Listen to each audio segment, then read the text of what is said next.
తెలంగాణలో రాజకీయం హాట్గా మారింది. ఎందుకు? అసలు ఆ పార్టీకి తెలంగాణలో ఇక మనుగడ లేదు, ఉనికి లేదు అంటున్నారు. అలాంటి సమయంలో ఆ పార్టీకి అధికార పార్టీ ఎందుకు అంత స్పేస్ ఇస్తుంది? అధికార పార్టీ ఆడుతున్న గేమ్ ఏంటి అసలు? Watch the story.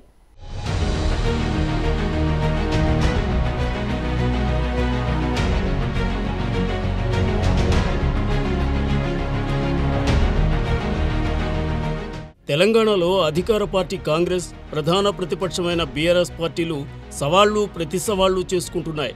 ఏకంగా రెండు పార్టీల అధినేతలు విమర్శలతో తలపడుతున్నారు. సీఎం రేవంత్, ఇటు బీఆర్ఎస్ వర్కింగ్ ప్రెసిడెంట్ కేటీఆర్ ఘాటైన విమర్శలతో ఒకరిపై ఒకరు నిప్పులు కురిపించుకుంటున్నారు. చేవెళ్ల సభలో సీఎం రేవంత్ మాట్లాడుతూ ఈ పార్లమెంటు ఎన్నికల్లో బీఆర్ఎస్ ఒక్క ఎంపీ సీటైనా గెలిచి చూపించాలంటూ సవాల్ చేశారు. దానికి ప్రతి సవాల్ విసిరారు కేటీఆర్. సీఎం సిట్టింగ్ స్థానమైన మల్కాజిగిరి లోక్సభ స్థానం నుండి ఇద్దరం పోటీ చేద్దామని, తాను సిరిసిల్లకు రాజీనామా చేసి వస్తానని, రేవంత్ కొడంగల్ ఎమ్మెల్యే పదవికి అలాగే సీఎం పదవికి రాజీనామా చేసి రావాలని ప్రతి సవాల్ చేశారు.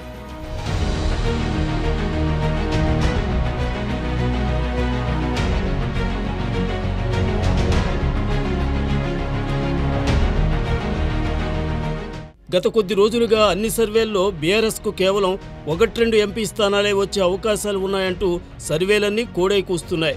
ఈ నేపథ్యంలోనే వచ్చే లోక్సభ ఎన్నికల్లో కేవలం రెండు పార్టీల మధ్య పోటీ ఉండబోతోందని, ఆ రెండు పార్టీలు ఇటు రాష్ట్రంలో అధికారంలో ఉన్న కాంగ్రెస్ వర్సెస్ అటు కేంద్రంలో అధికారంలో ఉన్న బీజేపీల మధ్య ప్రధాన పోటీ అని పెద్ద ఎత్తున విశ్లేషణలు వినిపిస్తున్నాయి.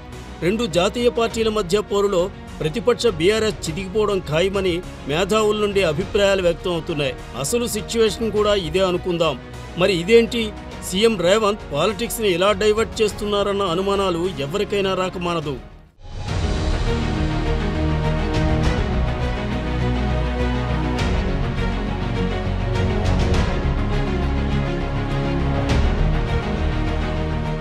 సీఎం రేవంత్ వ్యూహాత్మకంగా పార్లమెంటు పోరు బీఆర్ఎస్ కాంగ్రెస్ పార్టీల మధ్య ఉండేలా ప్లాన్ చేస్తున్నారన్న సందేహాలు పొలిటికల్ వర్గాల్లో కలుగుతున్నాయి.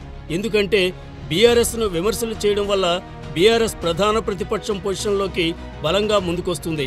ఈ రెండు పార్టీల మధ్య ప్రధానంగా పోరు జరిగితే బీజేపీని ఈ ఎన్నికల్లో అసలు టార్గెట్ చేయకపోతే ప్రజల్లో బీజేపీ గుర్తింపు రాదు. అది ఫ్యూచర్లో కాంగ్రెస్కే మేలు చేస్తుందన్న లెక్కలతోనే రేవంత్ ఈ వ్యూహాన్ని అమలు చేస్తున్నాడని కొంతమంది భావన. క్రమక్రమంగా తెలంగాణలో బలాన్ని పెంచుకుంటున్న బీజేపీని ఈ ఎన్నికల్లో సైడ్ చేయగలిగితే భవిష్యత్తులో తమదే పై చేయి అవుతుందనేది కాంగ్రెస్ ప్లాన్గా భావిస్తున్నారు.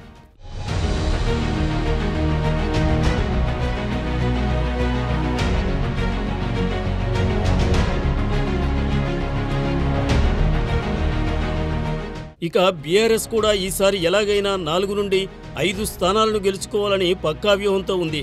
అందుకే రేవంత్ను బలంగా టార్గెట్ చేస్తోంది. ఇటు మేడిగడ్డ టూర్ ప్లాన్ చేసింది. అక్కడి నుండి అధికార పార్టీపై విమర్శలు చేసేందుకు ప్లాన్ చేస్తోంది. ఇది కాంగ్రెస్ వ్యూహంలో భాగమే అని అర్థమవుతోంది. రెండు పార్టీలు కేవలం 3 నెలలుగా మేడిగడ్డపైనే విమర్శలు చేసుకుంటున్నాయి. బీజేపీకి ఇక్కడ విమర్శ చేయడానికి అవకాశం ఉండటం లేదు. బీజేపీని విమర్శిస్తే అనవసరమైన హైప్ బీజేపీకి క్రియేట్ అయి ఇంకా ఎక్కువ సీట్లు బీజేపీ గెలుచుకునే అవకాశం ఉంటుంది. ఇప్పటికే మోడీ 3.0 వేవ్ వస్తోందన్న నమ్మకం, అయోధ్య రామమందిరం సెంటిమెంట్ ప్రజల్లో బలంగా ఉందంటున్నారు. ఇలాంటి టైంలో బీజేపీని ఎంత టార్గెట్ చేస్తే అంత బలంగా బీజేపీకి మద్దతు పెరుగుతుంది. అదే జరిగితే బీజేపీ తమకు ప్రధాన ప్రత్యర్థిగా అవతరించినా ఆశ్చర్యం లేదని కాంగ్రెస్ ముందు జాగ్రత్త పడుతున్నట్లు విశ్లేషకులు అంటున్నారు. గత ఎన్నికల్లో తెరాస బీజేపీని విమర్శిస్తే 4 స్థానాలు వచ్చాయి. ఈసారి రేవంత్ అందుకే ప్రతిపక్షమైన బీఆర్ఎస్ పైనే ఫోకస్ చేస్తున్నారు తప్ప బీజేపీని వ్యూహాత్మకంగానే విస్మరిస్తున్నారనేది స్పష్టమవుతోందంటున్నారు పలువురు పరిశీలకులు.